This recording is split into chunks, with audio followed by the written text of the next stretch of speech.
नमस्कार. आज आपण एका नव्या आणि खरं तर खूप वाढत्या सायबर धोक्याबद्दल बोलणार आहोत. हो, आणि हा धोका म्हणजे बनावट अँड्रॉइड ॲप्सचा आहे, नाही का? अगदी.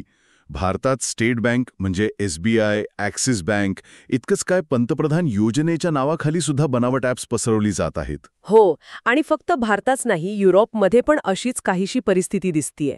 बरोबर. आपल्याकडे जी माहिती आहे, सायबर हल्ले, बनावट ॲप्सपासून सावधान, यातील काही भागांवर आधारित, त्यानुसार लाखो वापरकर्त्यांचा डेटा आणि पैसा यामुळे धोक्यात आला आहे. तर आजच्या आपल्या या चर्चेचा उद्देश हा आहे की हे हल्ले नेमके कसे केले जात आहेत, कोणाला लक्ष केलं जात आहे. आणि सगळ्यात महत्त्वाचं म्हणजे या सायबर गुन्हेगारांना पकडणं इतकं अवघड का होऊन बसलंय हे समजून घेणं.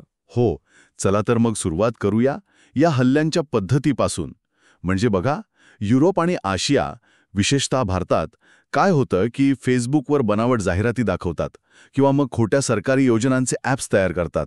हां, आणि त्यातून वापरकर्त्यांच्या फोनमध्ये मालवेअर म्हणजे धोकादायक सॉफ्टवेअर पसरवलं जात आहे. बरोबर.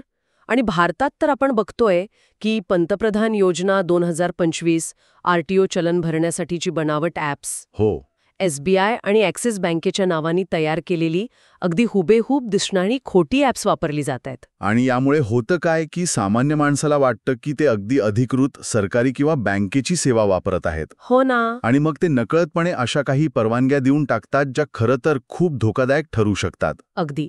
आणि युरोपमध्ये सुद्धा ट्रेडिंग व्ह्यू सारखी जी लोकप्रिय ॲप्स आहेत ना, त्यांच्या बनावट प्रीमियम आवृत्त्या त्या पण फेसबुक जाहिराती वापरूनच पसरवल्या जात आहेत. अच्छा. इथे सगळ्यात महत्त्वाची किंवा म्हणूया विशेष गोष्ट अशी आहे की हे हल्ले एका विशिष्ट प्रकारच्या ॲप्सद्वारे केले जातात. अच्छा. त्यांना ड्रॉपर ॲप्स म्हणतात. उदाहरणार्थ रिवॉर्ड ड्रॉप मायनर नावाचं एक ॲप होतं. हा. Dropper apps. हो, ही ॲप्स काय करतात, सुरुवातीला अगदी निरुपद्रवी दिसतात. म्हणजे त्यात काही धोकादायक कोड नसतो सुरुवातीला. ओके. त्यामुळे गुगल प्ले प्रोटेक्ट सारख्या ज्या सुरक्षा तपासण्या आहेत ना, त्यातून ती अगदी सहज सुटतात. म्हणजे तपासणीला कळतच नाही की हे धोकादायक आहे. सुरुवातीला नाही कळत, पण एकदा का ती फोनमध्ये इन्स्टॉल झाली की मग ती बाहेरच्या सर्व्हरवरून खरा धोकादायक कोड डाउनलोड करतात. अरे बापरे. हो, जसा की ब्रॉकवेल नावाचा बँकिंग ट्रोजन. हा खास बँक खात्यातली माहिती आणि पैसे चोरण्यासाठी बनवलेला आहे. किंवा मग इतर प्रकारचे स्पायवेअर जी तुमची सगळी गोपनीय माहिती चोरू शकते. म्हणजे खरी हुशारी किंवा खरी गोम इथे आहे की हल्लेखोर सुरक्षा तपासणीला चकवा देत आहेत. अगदी. सुरुवातीला चांगुलपणाचा आव आणायचा आणि नंतर धोकादायक कामाला सुरुवात करायची. पण मग हे गुगल प्ले प्रोटेक्ट सारख्या सुरक्षा प्रणाली याला ओळखू का शकत नाही? ते तर सतत अपडेट होत असते असं म्हणतात ना. बरोबर आहे प्रश्न.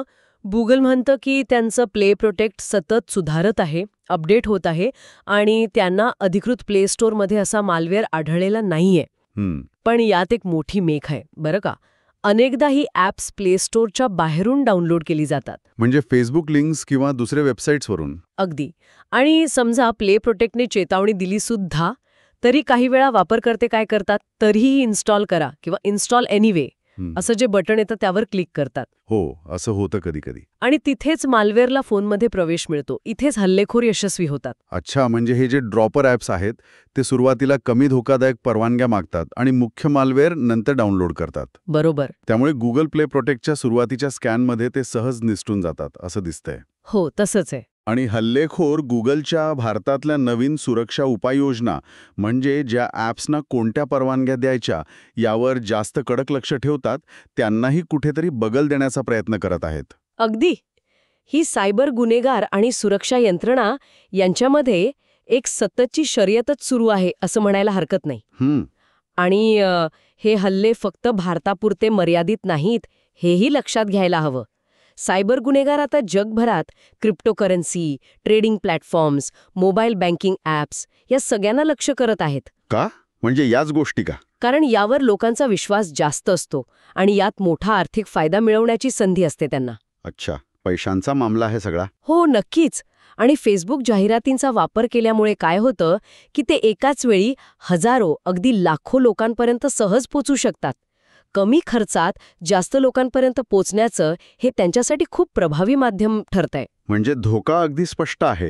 लोकांची संवेदनशील माहिती जसं की बँक डिटेल्स, पासवर्ड्स वगैरे चोरीला जाणं. आहेत त्यांचीच नावं वापरून लोकांना सहज फसवता येतंय. ही खूप चिंतेची बाब आहे. खरंय. तर या सगळ्या चर्चेतून आपण काय शिकलो किंवा काय महत्वाचं दिसतंय? सायबर गुन्हेगार दिवसेंदिवस अधिक हुशार आणि संघटित होत चाललेले आहेत असं वाटतंय. नक्कीच. ते लोकांचा विश्वास जिंकण्यासाठी आपल्या ओळखीच्या नावांचा आणि प्लॅटफॉर्मचा वापर करत आहेत आणि सुरक्षा तपासण्यांना चकवा देण्यासाठी सतत नवनवीन मार्ग शोधत आहेत. बरोबर. त्यामुळे आपण सगळ्यांनीच म्हणजे जे कोणी स्मार्टफोन वापरतात त्यांनी अधिक सतर्क राहण्याची गरज आहे. अगदी. आणि ह्यातून एक महत्वाचा प्रश्न नक्कीच समोर येतो नाही का, कोणता? की सध्याच्या ज्या सुरक्षा प्रणाली आहेत त्या बऱ्याचदा वापरकर्त्याच्या शेवटच्या कृतीवर अवलंबून असतात. जसं तुम्ही म्हणालात, इन्स्टॉल एनिवेवर क्लिक करणं. हां, पण जेव्हा बनावट ॲप्स अगदी खऱ्या आणि अधिकृत सेवांसारखीच दिसतात, तेव्हा वापरकर्त्यांना नकळतपणे होणाऱ्या फसवणुकीपासून वाचवण्यासाठी केवळ त्यांच्यावर जबाबदारी टाकणं हे पुरेसं आहे का? हा विचार करण्यासारखा मुद्दा आहे. की ॲप स्टोअर्स आणि ऑपरेटिंग सिस्टीमच्या डिझाईनमध्येच असे काही मूलभूत बदल करण्याची गरज आहे, ज्यामुळे अशा धोकादायक ॲप्सना आत प्रवेश करणंच अधिक कठीण होईल.